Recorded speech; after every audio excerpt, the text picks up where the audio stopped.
حضرت ابو امامہ رضی اللہ عنہ روایت کرتے ہیں، نبی اکرم صلی اللہ علیہ وآلہ وسلم نے ارشاد فرمایا، قرآن کا علم حاصل کرو، کیونکہ یہ قیامت کے دن اپنے پڑھنے والے کے لیے شفاعت کرنے والا بن کے آئے گا، اور تم لوگوں پر دو چمکدار چیزوں کو اختیار کرنا لازم ہے، سورہ بقرہ اور سورہ ال عمران، کیونکہ یہ دونوں قیامت کے دن یوں آئیں گی جیسے دو بادل ہیں، یا جیسے دو سایہ دار چیزیں ہیں،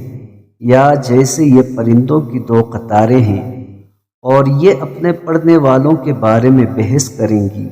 یعنی ان کی شفاعت کریں گی۔ تم لوگوں پر سورہ بقرہ پڑھنا لازم ہے، اسے اختیار کرنا برکت ہے اور اسے ترک کر دینا حسرت ہے، اور باطل لوگ یعنی جادوگر اس کی استطاعت نہیں رکھتے۔ صحیح ابن حبان حدیث نمبر 116۔